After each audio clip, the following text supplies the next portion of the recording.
ظالم جس وقت ظلم کرتا ہے نا، اس وقت وہ یہ سمجھ بیٹھتا ہے کہ میں ہمیشہ اسی طاقت میں رہوں گا۔ ظالم جب ظلم کرتا ہے تو وہ سمجھتا ہے کہ شاید یہی قوت، یہی طاقت، یہی جوانی، یہی اقتدار یہ قائم رہے گا، لیکن کبھی ظلم کا راج قائم رہ سکا نہیں، رہتا ہی نہیں۔ یزید نے ظلم کی حد کر دی، جب تخت حکومت میں بیٹھا تو ظلم کی حد کر دی، حد کر دی اس نے سمجھا تھا کہ شاید یہ اقتدار میرے پاس رہے گا، شاید یہ تخت جو میں نے سجایا ہے اس پہ سجا رہوں گا، بنا رہوں گا، قائم رہوں گا۔ اسے سمجھ نہیں نہ آئی کہ حکومتیں ظلم سے نہیں عدل سے قائم رہتی ہیں۔ میرے عمر فاروق رضی اللہ تعالیٰ عنہ کی حکومت عدل سے قائم تھی تو 12 سال قائم رہی، 12 سال قائم رہی، اور عمر چلے گئے، عدل کرتے کرتے چلے گئے۔ میں اگلے جمعے بیان کروں گا حضرت عمر کے بارے میں۔ جناب عمر چلے گئے، عدل کرتے کرتے دنیا سے رخصت ہو گئے، لیکن مدینے کی گلی سے بھی جا کے پوچھو گے تو عمر کے عدل کی گواہی دے گی۔ مدینے کی گلی اور مٹی بھی کہے گی کہ عمر عادل تھا۔ یزید نے ظلم کیا نا، پورے 4.5 سال رہا، لیکن اس کا خیال تھا کہ میں جمع رہوں گا، بنا رہوں گا، رہ سکا نہیں، رہ سکا، کیونکہ اللہ غافل ہے، اللہ کو پتہ ہے۔ اور ایک اور بات بھی، ایک اور جملہ بھی کہنے لگا ہوں، اسے بھی یاد رکھیے گا، ظالموں کو مددگار بھی مل جاتے ہیں، ظالموں کو مددگار بھی مل جاتے ہیں، بلکہ ظالموں کے مددگار زیادہ ہوتے ہیں، بدی جلدی پھیلتی ہے، گناہ جلدی پھیلتا ہے، ظالموں کے مددگار زیادہ ہوتے ہیں۔ یزید کو مددگار ملے، ابن سعد ملا، ابن زیاد ملا، شمر ملا، خولی بن یزید ملا، بڑے اسے مددگار ملے جو کہتے تھے کہ بالکل کوئی خطرہ ہی نہیں، دنیا تو ترستی ہے تیری دید کو، اور سب خیر ہے، ہر جگہ امن ہی امن ہے۔ یزید جب ظلم کر رہا تھا تو سمجھتا تھا مجھے کوئی نہیں پوچھے گا، کوئی میرے قریب نہیں آئے گا، لیکن یارو اس تک دنیا کا کوئی بندہ تو نہیں پہنچ سکا، لیکن اللہ کا قہر تو پہنچ گیا نا، اللہ کے انصاف کا ہاتھ تو پہنچ گیا نا، رب تو ہے نا دیکھنے والا۔ عبید اللہ ابن زیاد کے دربار میں جب سیدنا امام حسین کا کٹا ہوا سر پہنچا نا، اس نے ایک چھڑی پکڑی، اور چھڑی پکڑ کے نا تو امام حسین کے لبوں پہ مارنے لگا، کہنے لگا تجھے کہا تھا نا بات مان جا، کٹا ہوا سر تشت میں رکھا ہے، تجھے کہا تھا نا بات مان جا۔ راوی کہتا ہے عبید اللہ ابن زیاد نے چھڑی ماری اور اس نے بے ادبی کی، کہنے لگا تو تھا ہی اس قسم کا، تیرا یہی حال ہونا چاہیے تھا معاذ اللہ۔ حضرت بریدہ اسلمی حضور کے صحابی دربار میں موجود تھے، فرمایا ابن زیاد تو برا ہے، تیرا باپ برا ہے، چھڑی پیچھے کر۔ کئی بار میں نے ان لبوں کو مصطفیٰ کو بوسے دیکھے ہوئے دیکھا ہے، پیچھے کر، پیچھے کر، ہٹا لے۔ راوی کہتے ہیں کہ 1 2 3 4 5 6 سال گزر گئے، وہی کوفے کا دربار، وہی محل، وہی تخت اور وہی تشت جس میں امام حسین کا سر رکھ کے لایا گیا تھا۔ 6 سال کے بعد مختار ثقفی حکمران بن گیا۔ مختار ثقفی نے کہا کہ میں چن چن کے ماروں گا وہ بندے جنہوں نے امام حسین کو قتل کیا تھا۔ 1 نہیں 2 نہیں 4 نہیں 6000 بندہ مارا اس نے، چن چن کے۔ راوی کہتے ہیں کہ یہ ابن زیاد 30,000 فوج لے کے نہر فرات کے کنارے میدان کربلا کے سامنے آیا اور اس نے جہاد کیا۔ مختار ثقفی نے ابراہیم بن مالک کو بھیجا، فرمایا جاؤ قتل کر کے لاؤ۔ لڑائی شروع ہو گئی، یکم محرم کو ہوئی تو پھر بند ہو گئی، پھر 5 کو شروع ہو گئی، پھر 7 کو شروع ہو گئی، 10 محرم کا دن آ گیا 6 سال کے بعد، وہی ظہر کا وقت آ گیا، وہی عبید اللہ ابن زیاد جس نے امام حسین رضی اللہ تعالیٰ عنہ کو قتل کروایا تھا، وہ گرا ہوا ہے اور زمین پہ گرا ہے، اس کی گردن پہ ابراہیم بن مالک نے پیر رکھا اور اس کی گردن کو کاٹ کے تشت میں رکھا، اور تشت میں رکھ کے جب اس نے کوفہ بھیجا، وہی تخت جس پہ عبید اللہ ابن زیاد نے بیٹھ کے امام حسین کے مبارک لبوں پہ چھڑی ماری تھی، اسی تشت پہ رکھ کے جب اسی عبید اللہ ابن زیاد کا سر سامنے رکھا تو کوفے کے اس دارالخلافہ کے ایک کونے سے ایک بابا بولا اور بول کے کہنے لگا، لوگوں گواہ رہنا میرا رب بڑا عادل ہے، گواہ رہنا اللہ بڑا عادل ہے۔ چیختا ہے، کونے سے پکارتا، کہتا لوگوں عدل ہو گیا، انصاف ہو گیا، عدل ہو گیا، انصاف۔ دیکھو دیکھو، جب حسین کا سار آیا تھا، ابن زیاد نے گستاخی کی تھی تو کونے سے آوازیں نکلنے لگی تھی کہ زیاد برا ہے، حسین اچھا ہے۔ آج ابن زیاد کا سار آیا ہے، آواز پھر کونے سے نکلی ہے، لیکن آواز کیا گونج رہی ہے؟ آواز پھر وہی گونج رہی ہے، زیاد ابن زیاد برا تھا، حسین کو اللہ نے بڑی عزت عطا فرما رکھی۔ مکافات عمل، مکافات عمل، اللہ غافل نہیں ظالم جو کام کرتے، اللہ غافل نہیں۔ 6 سال کے بعد وہی دن، وہی وقت، وہی گھڑی، وہی لمحہ، وہی سارا نظام، وہی دربار، انسان ڈرتا نہیں، انسان باز آتا، عبرت پکڑتا۔ ابن زیاد اس وقت کہتا تھا کہ میں جاؤں حسین کے پاس، یہ میں جو ہوتی ہے یہ مروا دیتی ہے۔ شیطان نے کہا تھا آنا خیر منہم، میں بہتر ہوں، بس ختم ہو گیا، ختم ہو گیا۔ ابن زیاد قتل ہوا، وہی تاریخ، وہی زمانہ، اللہ کریم نے اس کو ذلت کی موت دی، مرا، اور 30,000 فوج لے کے نکلا تھا، پھر بھی بچ سکا نہیں۔ یہ ابن زیاد کا حال ہوا۔ ابن سعد صحابی کا بیٹا تھا، نبی پاک علیہ السلام کے پیارے صحابی کا بیٹا تھا، جناب سعد بن ابی وقاص کی اولاد تھی۔ لیکن یاد رکھنا، اگر ایک صحابی کا بیٹا یزید بن سکتا ہے تو دوسرے کا ابن سعد بھی بن سکتا ہے۔ اور صرف یوں ہی توجہ نہ کیا کرو، ابو جہل کا بیٹا بھی تو صحابی رسول بن گیا تھا نا۔ یخرج الحی من المیت ویخرج المیت من الحی، رب فرماتے ہیں میں زندوں سے مردے اور مردوں سے زندے نکال دیا کرتا ہوں۔ میں کبھی کبھی کعبے کے اندر بت بھی رکھوا دیتا ہوں، گھر میرا اور میرے ہی شریک اس گھر کے اندر راج کرتے رہتے، میری بے نیازی ہے، کچھ کا کچھ کر دیتا ہوں۔ ابن سعد مختار حکمران بنا تو مختار ثقفی نے ابن سعد کے بیٹے حفص کو بلایا، اور مزے کی بات یہ ہے کہ مختار جو بعد میں حکمران بنا نا، بڑی یاری تھی اس کی ابن سعد کے ساتھ۔ جتنے قاتلان امام حسین تھے وہ کوفہ چھوڑ کے بھاگ گئے، دوڑ گئے۔ اور ایک بات یاد رکھنا، ظالم بزدل ہوتا ہے، ظالم بزدل ہوتا ہے، اس کے اندر وہ اطمینان نہیں ہوتا، تو ڈر لگتا۔ بھاگ گئے سارے کوفہ چھوڑ کے، لیکن ابن سعد نے کہا مختار میرا یار ہے، مجھے کچھ نہیں کہے گا۔ اس کے گھر والوں نے سمجھایا کہ تو دوڑ جا، تیرا تو ظلم بھی بہت زیادہ ہے، دوڑ جا تو۔ اس نے کہا نہیں میرا یار ہے، مجھے کچھ نہیں کہے گا۔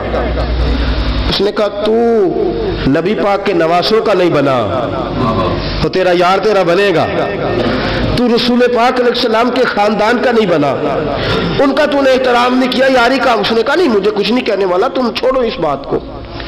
حفص کو پیغام بھیجا، بیٹا آیا۔ مختار نے کہا تیرا باپ کدھر ہے؟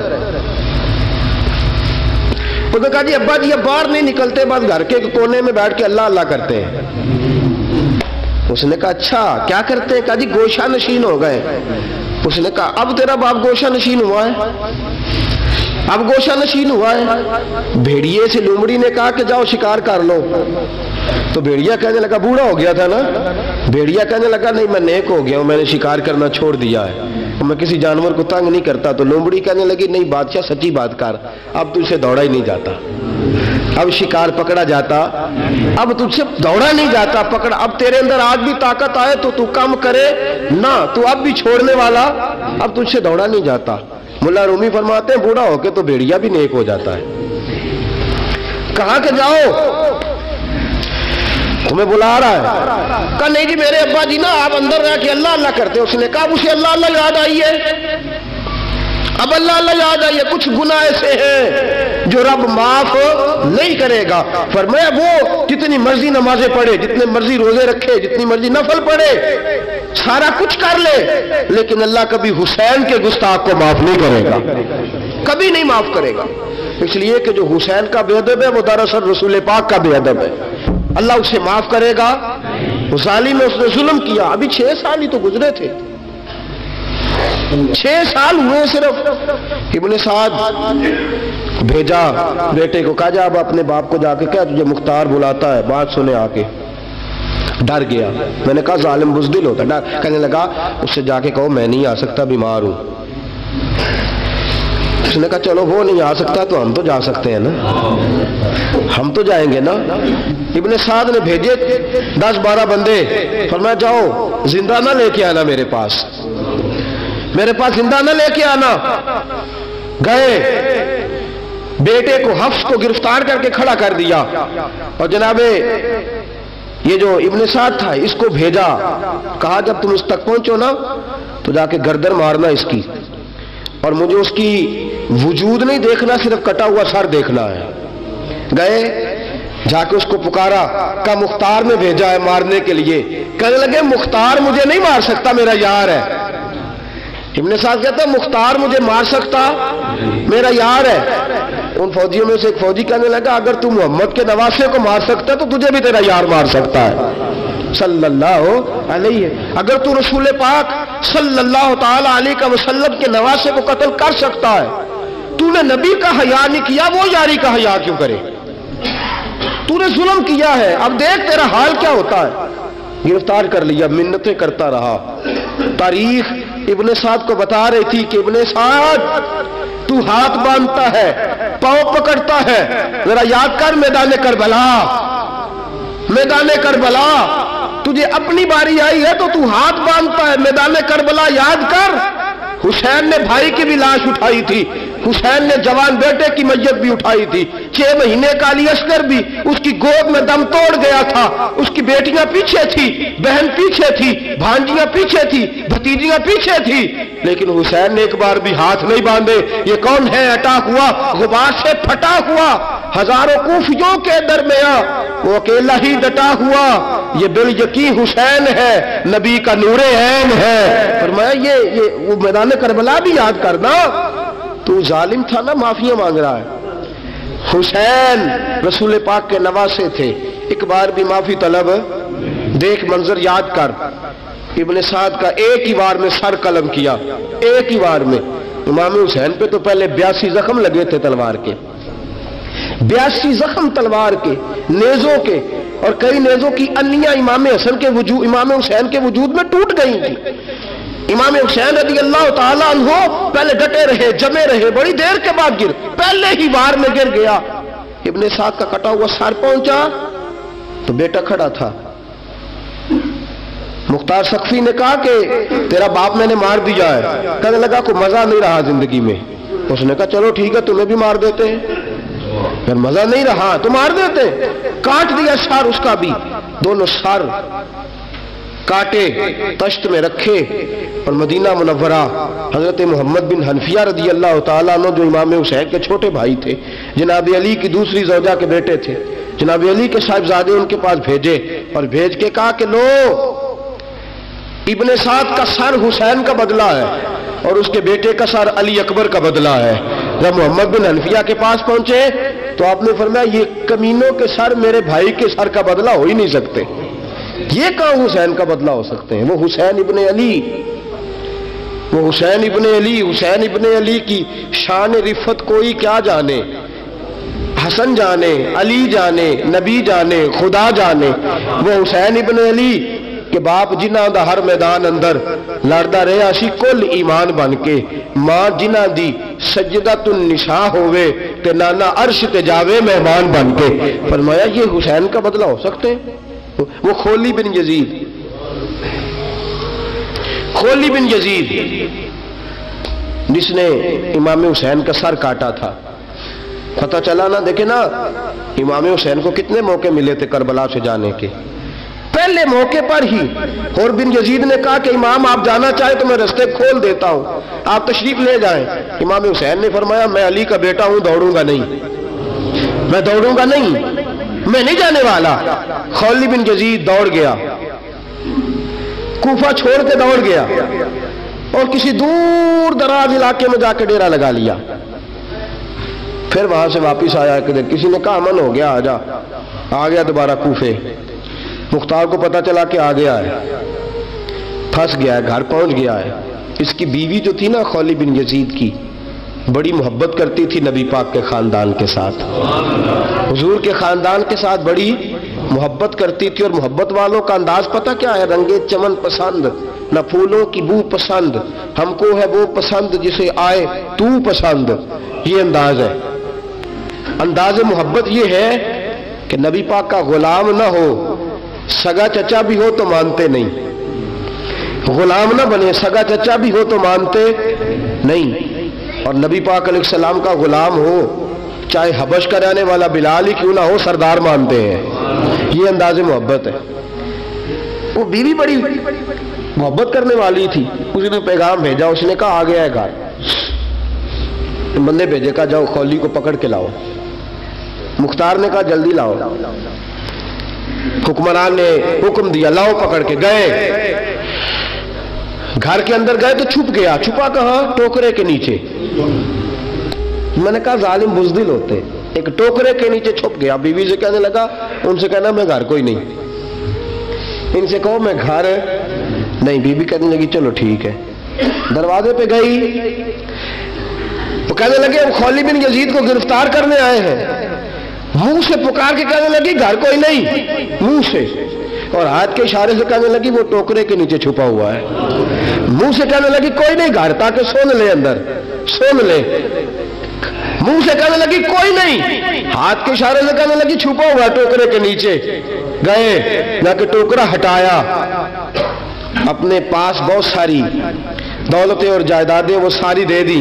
کہنے لگا یہ میرے پاس کتنا پیسہ ہے، یہ بہت سے کاغذات ہیں، یہ کتنے زیورات ہیں، لے لو، مجھے چھوڑ دو۔ انہوں نے کہا وہ حکومت کدھر ہے جس کے لیے تم نے حسین کا سر کاٹا تھا؟ کدھر ہے وہ تمہارے تخت، اور کدھر گئی وہ تمہاری سلطنتیں، اور کدھر گئی وہ تمہاری دولت اور اقتدار، اور کدھر ہے وہ تمہارا اسلحہ جس کی بنیاد پر تم نے رسول پاک کا خون میدان کربلا میں بہایا تھا، وہ ہمارے سامنے لے کے آ۔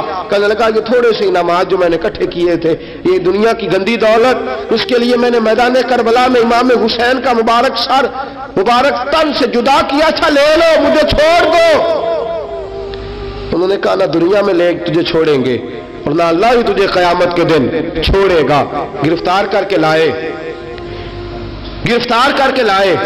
مختار نے کوفے کے بازاروں کے اندر اعلان کیا کہ آؤ باہر نکلو، تمہیں بتاؤں حسین ابن علی کا خاندان گرفتار کر کے انہی کوفے کی گلیوں میں پھرایا گیا تھا نا، یہی گھمایا گیا تھا، آؤ تمہیں دکھاؤں خدا کا انتقام اور اللہ تبارک و تعالیٰ کا انصاف تمہیں دکھاؤں، آؤ میدانوں میں نکلو، گھروں سے باہر آؤ۔ مختار ثقفی اگرچہ بندہ آباد میں یہ بھی ٹھیک نہ نکلا، لیکن بعض اوقات میرے نبی پاک علیہ السلام نے فرمایا اللہ اپنے دین کا کام اپنے نافرمان سے بھی لے لیا کرتا ہے، اس نے کام لینا ہو فاسق سے بھی لے لیتا ہے۔ اللہ نے لے لیا کام، نکلو میدانوں میں، نکلے باہر، چوک بھر گئے، گلیاں بھر گئیں، کوفے کے محلات بھر گئے۔ مختار نے کہا لوگوں 6 سال پہلے کی تاریخ بھی ذہن میں رکھنا، اور آج کا دن بھی تم کبھی مجھے وہ خولی بن یزید ہے کہ یہ نعرے لگاتا تھا کوفے کی گلیوں میں کہ میں نے حسین کا سر کاٹا ہے، میں نے حسین کا سر کاٹا۔ تمہارے سامنے کھڑے، پوچھو اس سے پوچھا بھی تو نے حسین کا سر کاٹا؟ کہنے لگا جی میں نے تو بالکل نہیں کاٹا تھا، میں تو انعام کے لیے نعرے لگاتا تھا، میں نے تو نہیں کاٹا۔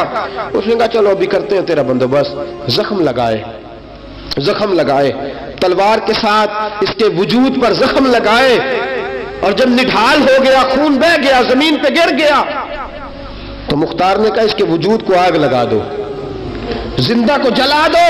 جب وہ جل رہا تھا راکھ اڑ رہی تھی، لوگ کہہ رہے تھے کہ دیکھو یاد رکھنا اللہ نے رسی ڈھیلی کر دی تھی، اب رب نے رسی کھینچی ہے، تو دیکھو خدا سے بڑا کسی کا انصاف نہیں ہے۔ کس انداز میں امام حسین کے قاتل کو شمر ذل جوشن، میں نے کہا تھا 10 محرم کے دن جب مختار کے لوگ اس کے پیچھے بھاگے تو مدینہ منورہ تک گیا، حضرت امام زین العابدین سے بھی ملا، انہوں نے پانی بھی پلایا، کہنے لگا امام صاحب لگتا ہے آپ نے مجھے پہچانا نہیں۔ فرمایا میرا سارا گھر اجاڑ دیا، میں تجھے بھول سکتا ہوں؟ کہا پھر پانی کیوں پلایا ہے؟ فرمایا بند کرنا تمہارا کام ہے اور دشمنوں کو پلا دینا یہ ہمارے خاندان کا رواج ہے۔ فرمایا میرا سارا گھر اجاڑ دیا، تجھے کبھی بھول سکتا ہوں؟ بھول ہی نہیں سکتا، لیکن چونکہ ہمارے گھر کا کوئی مزاج ہی تھوڑا منفرد ہے، ہمارا کوئی انداز ہی تھوڑا مختلف ہے۔ شمر دوڑتا امام زین العابدین سے کہنے لگا پناہ، مجھے پناہ ملے گی؟ آپ نے فرمایا جسے اللہ پناہ نہ دے اسے بندہ بھی نہیں دے سکتا، تیرے پاس اب چارہ کوئی نہیں، اس لیے کہ اب تجھے دیکھے نا، یاد رکھنا ظالم دوڑتے ہیں نا، جب ظالم دوڑتے ہیں تو پناہ مانگتے پھرتے ہیں، جب ان کا توتی بولتا ہے تو کہتے ہیں ہم چما دیگرے نیس، ہمارے جیسا کوئی اور ہے ہی نہیں، اور جب رسی کھینچتا ہے اللہ تو پھر بھاگے پھرتے ہیں گلیوں اور بازاروں میں، دوڑے پھرتے ہیں۔ اس لیے کہتے ہیں کہ ڈر کے رہنا چاہیے، ڈر کے۔ آج ان کے ساری شمر کو کہا کہ تو اب تجھے کوئی پناہ دے نہیں سکتا، اس لیے کہ تو اللہ کی پکڑ میں آنے والا ہے۔ شمر دوڑتا دوڑتا ایک گاؤں میں جا کے چھپ گیا، وہاں کے لوگوں کو مارا پیٹا، کہا قبر کسی نے بتایا تو گردن اڑا دوں گا۔ رات کا سناٹا چھایا تو مختار سقفی کا گروہ پہنچ گیا، شمر کو گرفتار کر کے لایا۔ مختار سقفی نے کہا کہ اس کے نا ہاتھ اور پیر باندھو، یہ پانی بند کرتا تھا میرے امام کے بچوں پر، یہ پانی بند، اور نعرے لگاتا تھا، کھڑا ہو کے کہتا تھا کہ امام پانی جانوروں کو دوں گا، درندوں پرندوں چرندوں کو دوں گا، لیکن اگر علی اصغر مانگے گا تو پھر نہیں دوں گا، علی اکبر مانگے گا تو پھر نہیں دوں گا، عباس مانگیں گے تو پھر نہیں دوں گا، اگر زین العابدین مانگیں گے تو نہیں دوں گا، سکینہ شہربانو اور زینب کو پانی نہیں ملے گا، باقی ساری کائنات پیے گی، آپ کو نہیں ملے گا۔ یہ وہی شمر تھا، گرفتار کر کے لایا، 3 دن تک پیاسا رکھا اور زبان اتنی لمبی باہر نکل آئی، العطش العطش کی آوازیں بلند کرنے لگا۔ کہا جناب اس کا کرنا کیا؟ کہا اس کے ہاتھ باندھ دو، پیر باندھ دو، اور جو بھوکے کتے ہیں نا جن کو کئی دنوں سے میں نے بھوکا رکھا ہوا ہے، وہ کتے اس پر چھوڑو، اور جب کتے اس کا گوشت نوچے تو کوفے کے بازاروں میں اعلان کرنا کہ جو نبی پاک کی اہل بیت کا گستاخ ہو اسے اسرائیل بھی جان نکالنے نہیں آتے۔ کتے نوچتے ہیں، تڑپتا ہے لیکن جان نکلتی۔ کہا آؤ دیکھو آ کے یہ ہے میت کسی بے ادب کی، منہ دکھانے کے قابل نہیں ہے، ان کے دشمن پہ لعنت خدا کی، رحم پانے کے قابل نہیں ہے۔ فرمایا دیکھو جان بھی نہیں نکل رہی۔ فرمایا یہ وہ ہے جس کو 2 گز زمین بھی نہیں مل سکی، کتوں کے پیٹوں میں اسے جگہ ملی ہے، یہ وہ تھا۔ تو جناب امام حسین رضی اللہ تعالیٰ عنہ کے خاندان پہ پانی بند کرنے والا تھا۔ میرے عزیزو دیکھو، رب فرماتا ہے کہ میں کبھی کسی ظالم سے غافل